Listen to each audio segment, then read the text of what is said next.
तो सत्संग में हमारे नए जन्म का प्रादुर्भाव हुआ। अभी तक जो हमारी गंदगी थी पीछे के जन्म में हम भूल जाते हैं। आज से इसी क्षण से हम नया जीवन अपना बनाते हैं, अध्यात्म मार्ग का जीवन बनाते हैं और ऐसा निश्चय करते हैं जो टूटे ना। निश्चय में बहुत बड़ी सिद्धि है। देखो पिंगला जी का जैसे बताया, तैसे भागवत में एकादश स्कंद में तितिक्ष ब्राह्मण का देखो। गृहस्थी में रहते थे, लड़के बच्चे थे, खूब धन कमाया और बड़े ही कंजूस स्वभाव के थे। न परिवार को भोगने देते थे, न स्वयं भोगते थे। अब कुछ ऐसी विपरीत परिस्थिति आई, सब दिन होत न एक समान, राजदंड उन पे लागू हुआ तो काफी अर्थ तो टैक्स में चला गया। फिर परिवार के जनों ने देखा कि ये तो कंजूस है, 1 रुपया भी नहीं देगा। वो लोग इधर उधर से हाथ मार के फिर आग लग गई। अब परिवार वालों ने उसका त्याग कर दिया, केवल अकेला, कोई उससे प्यार नहीं करता, अर्थ उसके हाथ से चला गया सब। अब विचार किया कि मेरा पूरा जीवन निकल गया, उत्तम वर्ण में जन्म हुआ था, वृद्धावस्था आ गई, अब क्या होगा, क्या होगा। जिनको मैंने पाला पोषा, जो बड़ी मेहनत से धन कमाए, तो सब नष्ट हो गया। परिवार वाले कोई देखते ही नहीं। जानते हो उसका निश्चय, देवता इस बात के साक्षी हैं कि आज से मैं अपने जीवन को श्री भगवान के चरणों में समर्पित करता हूं, सब कुछ सहूंगा और निरंतर भगवान का भजन करूंगा। वो इतना बड़ा महापुरुष उसी निश्चय से हो गया कि भगवान उद्धव जी को उसकी कथा सुना रहे हैं। कोई साधना नहीं हुई थी, परिस्थिति ने ऐसा निश्चय करवा दिया। तो जरूरी है वो परिस्थिति आवे तब तुम निश्चय करो। क्या सत्संग में तुम निश्चय नहीं कर सकते तो परिस्थिति का इंतजार करोगे कि ऐसी विपत्ति आवे, ऐसी ठोकर लगे, ऐसी दुर्दशा हो तब तुम निश्चय करो? अरे उसके पहले ही निश्चय कर लो तो दुर्दशा काहे को होगी। ऐसा नहीं कि उसका जीवन मंगलमय हो गया। अब उसके कर्मों का क्षय करने के लिए जब वो संन्यास भाव लेकर विचरण करता, भिक्षा मांगता, तो लोग थूकते, स्पष्ट लिखा हुआ मूत देते, बांध देते, पीटते, उसकी भिक्षा छीन लेते। पर वो अंदर अंदर विचार करता, नहीं, किसी का दोष नहीं है इसमें किसी का दोष नहीं। तो ये कर्म का है, ये कर्म का प्रभाव तो शरीर पर पड़ेगा। ये मुझे दुख क्यों हो रहा है? बहुत बहुत सुंदर मतलब चिंतन उनका बना। तो क्या देवता है? इस दुख का कारण देवता है? नहीं, देवता भी तो केवल हमारे शरीर को ही पीड़ा दे सकते हैं। मेरे को क्यों हो रहा है? काल नहीं, वो तो आत्मस्वरूप है, उसका भी प्रभाव इसी शरीर पर होगा। मेरा स्वरूप तो कालातीत है। तो फिर क्या है? भ्रम। हाँ, ये भ्रम है। मैं तो निर्विकार चिदानंद अपने स्वरूप में स्थित हो गया, ब्रह्मबोध संपन्न महापुरुष हो गया हो। और तितिक्ष ब्राह्मण नाम से वर्णन किया है भगवान ने। इसलिए निश्चय में बड़ी सामर्थ्य है, हमारा निश्चय बड़ा ढुलमुल है। इसलिए प्रार्थना है, बहुत बड़ा मार्ग मिला है आपको, इसे भगवत मार्ग कहते हैं, अध्यात्म मार्ग कहते हैं। ये अंतिम जन्म वालों को मिलता है, जिनका आखिरी जन्म होता है। अगर चूक करोगे तो व्यर्थ तो नहीं जाएगा, पर और समय लग जाएगा। काहे कुछ समय बर्बाद करो, आज निश्चय करो। गोस्वामी जी कह रहे, देखो निश्चय, गोस्वामी जी बाल्यावस्था से भगवान में रत थे, ऐसा नहीं है कि वो भजन नहीं करते थे, ऐसा नहीं है। जन्म हुआ था तब बोले थे राम। जैसे बच्चा रोता है ना, तो गोस्वामी जी रोए नहीं थे, राम बोले थे, इसलिए राम बोला नाम पड़ा था। राम बोला, प्रकट हुए थे तभी राम। तो ऐसा भी नहीं था कि आसक्ति नहीं थी शरीर में या अन्य, ऐसा भी महापुरुष जन लीला दर्शाते हैं, वो हमारी हिम्मत के लिए। पत्नी में चित्त आसक्त था, एक दिन के लिए भी कभी मायके जाने के लिए अनुमति नहीं दी थी। और उसी पत्नी के मुख से जब ये बात निकली कि जितना तुम्हें इस शरीर में आसक्ति है, पूरी कथा अगर राम जी में होती तो जीवन तुम्हारा धन्य हो जाता।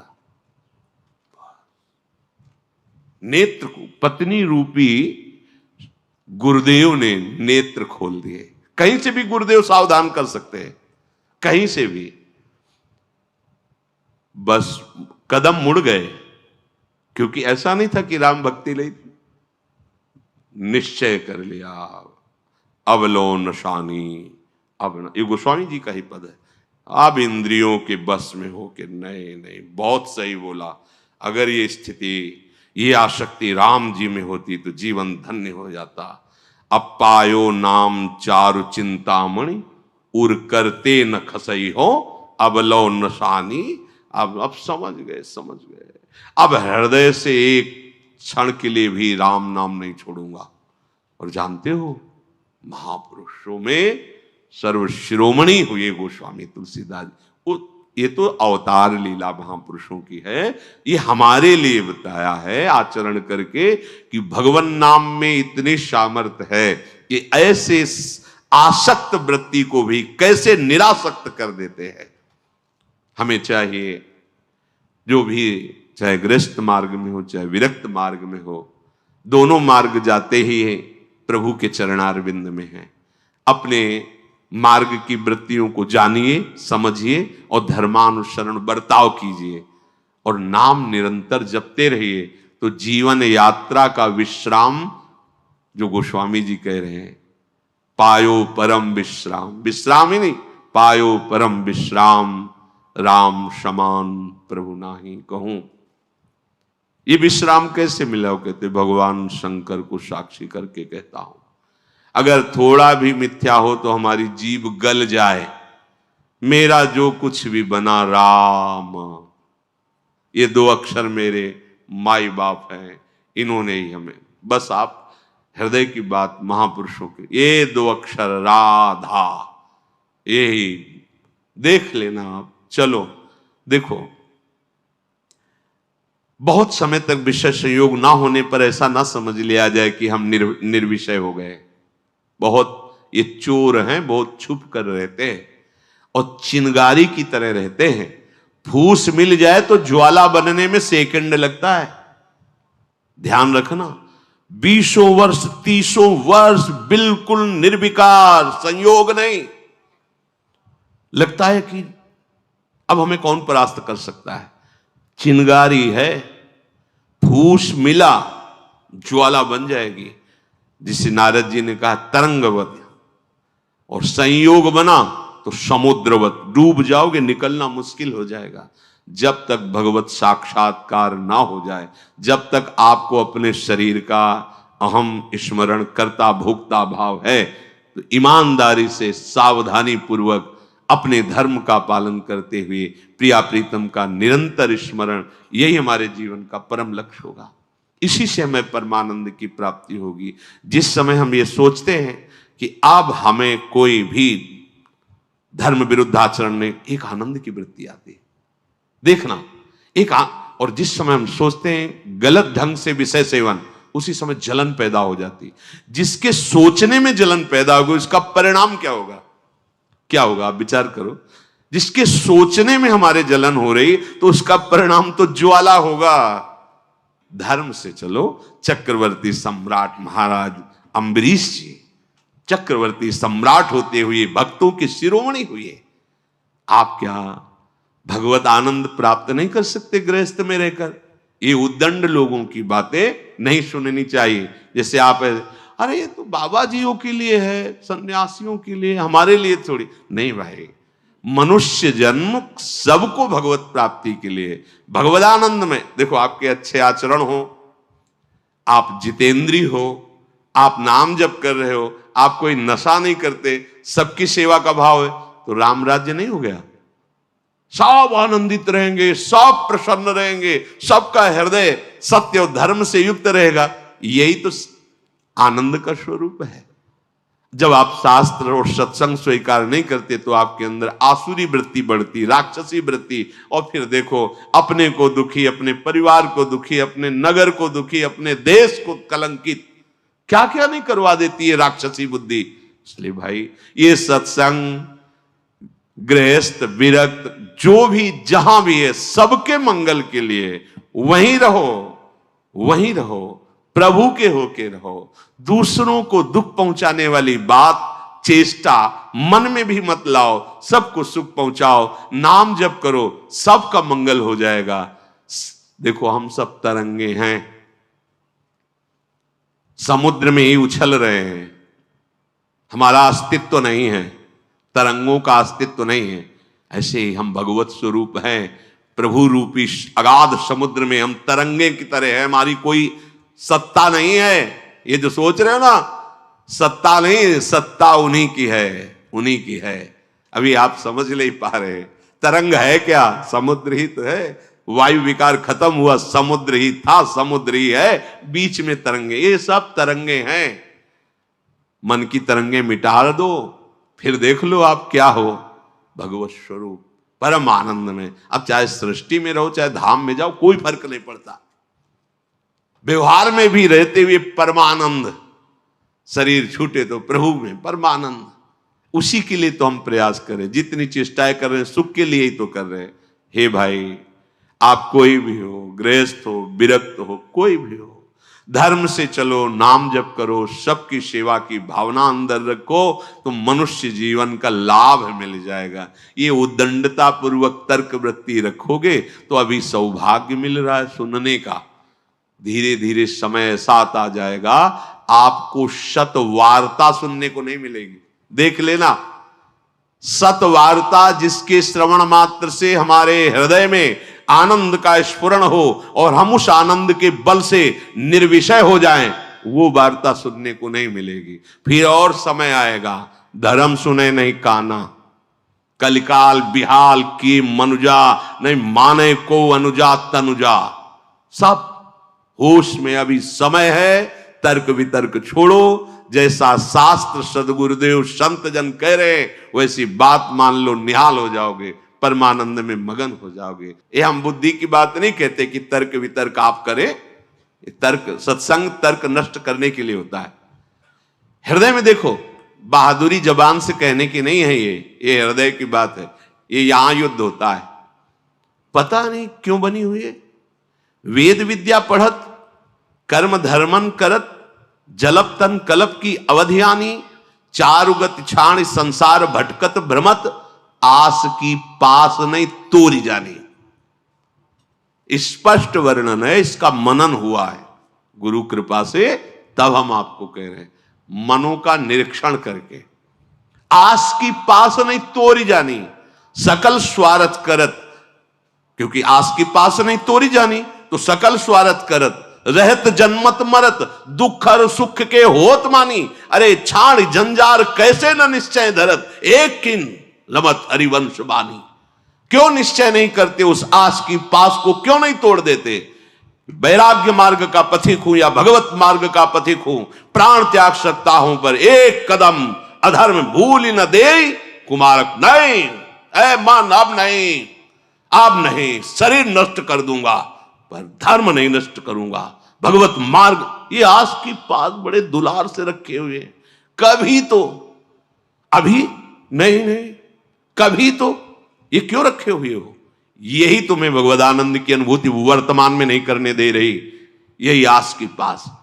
अभी निश्चय करो जिस मार्ग में चले हो, नहीं नहीं नहीं,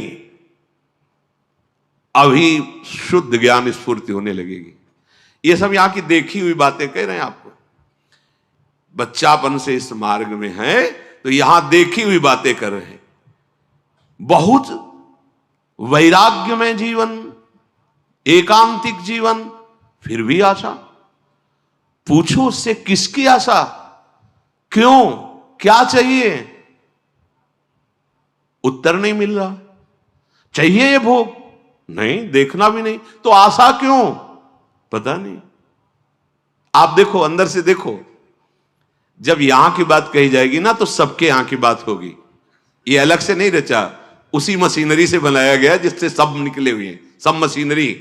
इसीलिए कि ये तो हमारे मन की बात कर रहे हैं, वो तुम्हारे मन की बात नहीं कर रहे, संपूर्ण सृष्टि की बात कर रहे हैं। क्योंकि जिससे मन रचा गया है, जिससे शरीर रचा गया है, वो वही एक ही डिपार्टमेंट है, वहीं से रचा गया है। यही हमें भगवदानंद की प्राप्ति नहीं कराने देती। बहुत धैर्य पूर्वक सुनना है और समझना है।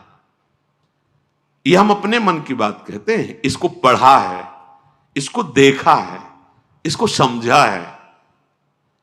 वैराग्य में जीवन है, इतना भी कहीं गुंजाइश नहीं है। फिर भी आशा है, पूछा जाए इसको भोगों के लिए तो ना है, फिर भी आशा है। ये क्यों है? यही छाण जंजार क्यों न निश्चय धरत।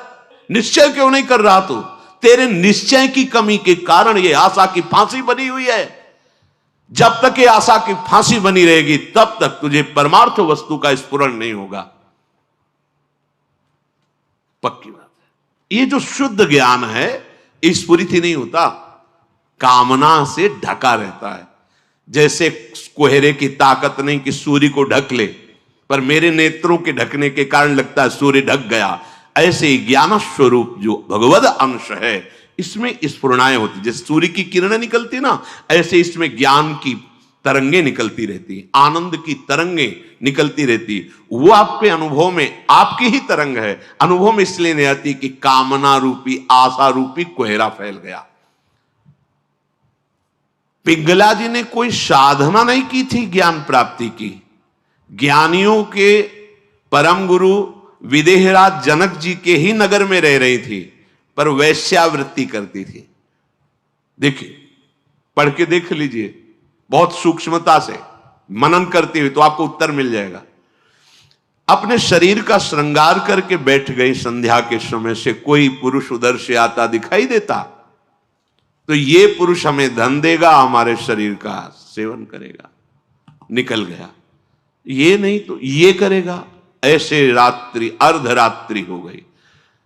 भगवद अवतार अवधूत शिरोमणि श्री दत्तात्रेय जी भ्रमण करते हुए वहीं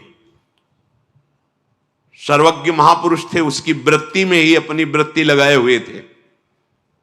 तभी तो उन्होंने गुरु बनाया उसको। 24 गुरुओं में पिंगला भी गुरु है, और बड़ा सौभाग्य उसका महाप्रभु हरिवंश चंद्र जी ने श्रीमद चतुरासी जी में भी उसका उदाहरण दिया। यह जो एक मन बहुत ठौर करी, कही कौने सच पायो, जहां तहां विपत्ति जार जुवती लो प्रगट पिंगला गायो। जब अर्धरात्रि हुई तो पिंगला को बहुत कष्ट हुआ। हाय, इस शरीर को बेच करके सुखी होना चाहती है?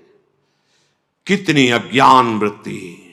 आज से मैं निश्चय करती हूं, जो सेवक जी कह रहे हैं, छाण जंजार क्यों न निश्चय धरत, एक किन रमत हरिवंश बानी।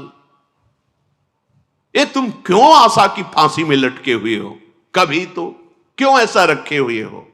इसे तोड़ो, नष्ट करो, अभी प्राण निकल जाए पर जीवन में कभी कुमार्ग में कदम नहीं रखेंगे। पिंगला जी ने निश्चय किया, आज के बाद मैं कभी भी किसी पुरुष का संयोग नहीं करूंगी, किसी को नहीं देखूंगी। अपने हृदय में विराजमान सबके हृदय बिहारी भगवान का वर्ण करती हूं और मन वचन कर्म से उनकी आराधना कर। उसी समय इतनी पवित्र हो गई, वो महापुरुष बन गई कि भगवान दत्तात्रेय जी ने 24 गुरुओं में उसको रख लिया, एक गुरु पिंगला जी को बनाया।